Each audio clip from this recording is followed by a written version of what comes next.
otra manera de un líder como Francisco Barrio. Esa persona quiere ser presidente del comité municipal y no conoce la historia de Acción Nacional.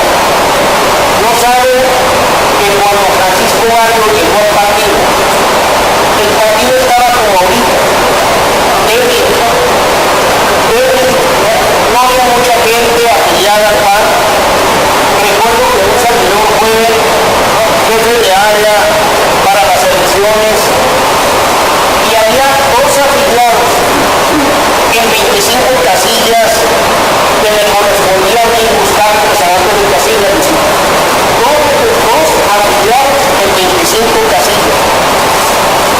Cuando llegó Francisco Barrio, empezó el movimiento social, empezó el arrastre y la ola azul desde Juárez y a toda la República.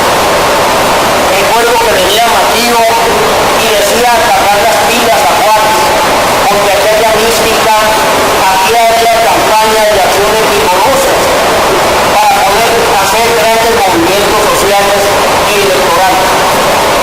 Esta persona que se expresa de un Francisco Barrio no sabe que eso es lo que se necesita, no nada más en el Comité Municipal de Juárez, sino en cada comité directivo estatal, en el comité directivo, en el Comité Ejecutivo Nacional y en otras partes. Lo más triste es que esta persona, muchos de ustedes ni siquiera lo conocen. Jorge Espinosa, ¿lo conocen? Pero lo más grave, señores, yo no sé si ustedes vieron en Mironi o en el diario de Juárez una votación que se hizo en el Comité Municipal el miércoles de la semana pasada, donde señala que Hernán Contreras perdió por 7 votos contra 15, porque algunos no estuvieron de acuerdo que se lanzara todavía la convocatoria para elegir al dirigente del Comité Municipal. Está tergiversada la nota. Un servidor votó en contra de que se hiciera la convocatoria. ¿Por qué? Porque desafortunadamente estamos infectados. Escúchenlo bien. Infectados por parte de un grupo de personas que afiliaron a más de 100 ciudadanos sin su consentimiento. Llegó el polvo de la estupidez y de la ambición de poder de estas personas de afiliar al PAN, gente priista. Tenemos los videos, tenemos los elementos. Es muy grave lo que está pasando ahorita en Acción Nacional y estoy obligado por mi conciencia y por mi valor a decírselos a ustedes aquí en frente. La votación era en el sentido siguiente. Un servidor proponía que no se hiciera la convocatoria para elegir al nuevo dirigente del Comité Municipal hasta que no se depurara el padrón, hasta que esas más de 100 personas quedaran borradas del padrón, porque es peligroso que gente de fuera venga a diseñar o a decidir el presente y el futuro de nuestra institución. Desafortunadamente la mayoría estuvo en contra de esa propuesta y decidió que se hiciera la convocatoria aún con ese padrón infectado de gente que no se afilió de manera voluntaria. Seguiremos exigiendo que se depure ese padrón, porque desafortunadamente los nuevos estatutos y el reglamento del partido señalan que en cada asamblea o convención, si hay 4 o 5 o los que sean candidatos, el que quede con un voto arriba del segundo lugar ese ya es el candidato. No ese es el presidente del Comité Municipal. Cuando lo más razonable había sido que los primeros 2 lugares se fueran a una segunda ronda. Pero no. Entonces, si es un solo voto el que va a decidir quién va a elegir el destino del partido durante los 3 años, ¿qué podemos esperar por más de 100 votos que sabemos para qué lado va? Hago ya está exhorto a sus conciencias y a sus inteligencias, a sus corazones, a su mente, para que la hagan y no permitan ser manipulados por una nueva magia que tiene el Partido Acción Nacional incrustada en el partido a nivel estatal y a nivel municipal. Un servidor, y se lo digo ahorita, contra quien sea, como quiera tomar, está apoyando ahorita, y no con mi voto, porque cuando empieza la campaña, yo voy a apoyar a Pino Galindo cuando empiece la campaña interna de Acción Nacional.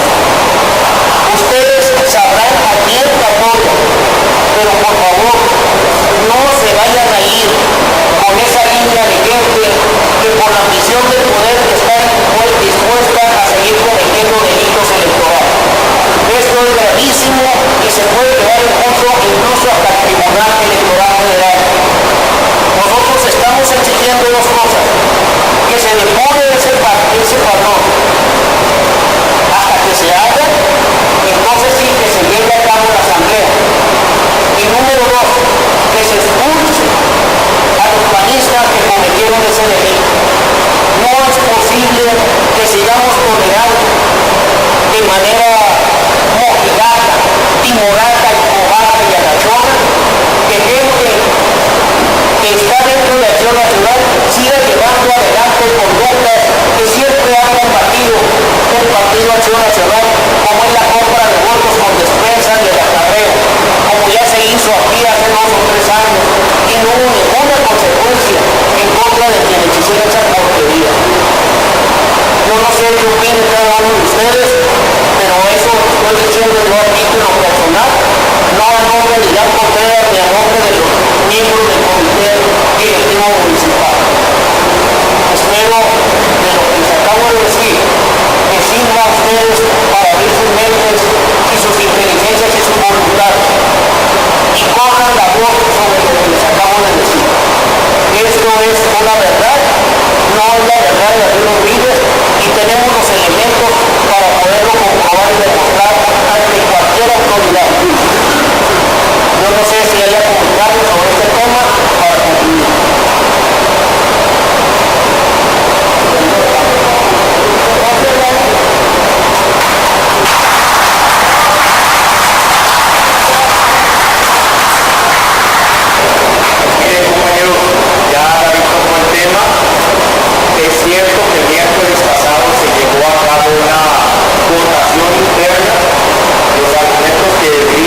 si esto ya elección. Yo servidor le pidió al pleno del comité municipal una semana en lo que llegaba el secretario estatal del PAN, Juan Pablo Hermano del partido, para comprobar si había sido dado de baja esa gente que los afiliaron indebidamente, sin documento, y que además, compañeros, de la Ciudad David, ni uno de esos afiliados pasó por Ciudad Juárez, pero metieron todo directamente en la ciudad de Chihuahua. ¿Ustedes creen que 59 ciudadanos juarenses se iban a ir a afiliar a la ciudad de Chihuahua si el gobierno se lo funciona? Y en un solo día, el 9 de septiembre, fueron afiliadas 51 personas en la ciudad de Chihuahua. Y al día siguiente, o sea, el día 10, otros 20 más lo metieron. ¿Quién lo hizo? Hay nombres, saltaron nombres. En la investigación, en la denuncia presentada al Comité Estatal del Comité Nacional, van los nombres, van los señalados, van quiénes son todos los cachirules que tenemos en la Acción Nacional, y que si no hacemos nada, van a votar el próximo 9 de noviembre, si es que hay elección. Eso fue lo que ocurrió en la sesión del comité pasado, donde la mayoría de los integrantes votaron por hacer una elección con un padrón cachiruleado. Y el próximo presidente del PAN, presidenta, si es que es mujer, puede ser decidido por gente que no tiene ningún compromiso con ustedes o con el PAN. Y lamentablemente el comité en su mayoría decidió no esperar una semana de plazo, con todos los argumentos, los datos que Pedro Márquez, secretario de Afiliación, detectó y otros detectamos meses atrás. Y lamentablemente eso ocurrió. Ya la decisión del estatal y del nacional a finales de septiembre, 1 de octubre, definirá si hacemos o no una asamblea con un padrón cachiruleado. Porque sí es algo muy importante, lo dijo el secretario estatal delante de todos los integrantes del comité. Es muy difícil dar de baja a alguien que ya esté en el padrón del comité. Ya es muy difícil. O los hacemos anunciar por la buena, o logramos hacerlo con 12, 13 personas, no mentiras, que lo vimos, hubo David, hubo Ariel, el testigo, hubo Juan Carlos, lamentablemente no están los Sandoval del señor Cueva, que son parte de los compañeros panistas que estuvieron metidos en este trabajo. Para serles exactos, compañeros, tenemos 113 afiliados que no tienen nada que ver, prácticamente ninguno de ellos, con el Partido Nacional. Entonces, que eso trabajo es una gravedad. Ojalá más adelante, cuando ya nos traigan el padrón oficial del partido, el comité municipal de pleno, siendo congruente con lo que votamos 2 meses atrás, decidamos en un acto de unidad partidista, anteponer los intereses de cualquiera legítimo momento que aspire y se retire y ordenarle al estatal y al nacional que, como dijo la Biblia ahorita, no una elección interna hasta que limpien el padrón del PAN. Yo no sé si todos los panistas que están aquí sentados están de acuerdo en que hagamos una elección con un padrón que sabemos que no es confiable, que está cachiruleado por otra gente. Si hacemos eso, compañeros, de ahí por adelante ya no podremos quitarnos el padrón del PAN. Y esa es una decisión que le compete a la mayoría de los panistas, no a los que aspiran, no al que está sentado aquí. Inclusive lo digo públicamente, les puse a la vigencia que limpie el padrón del PAN, y si quieren comprar un delegado, porque el que está ahorita sentado, el sector no hay problema, pero que limpie el padrón del PAN. Permitir ir a una asamblea interna con un padrón cachiruleado, ya no habrá más atrás a lo que viene. Y a qué me refiero, al mecanismo de detalle que no dijo David Rodríguez. De los 113 panistas y personas que nos quedaron dentro del padrón, 70 personas corresponden nada más al tercer distrito local. Y 84 pertenecen de esas 113 al tercer distrito federal. ¿Saben qué significa eso?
la revolución.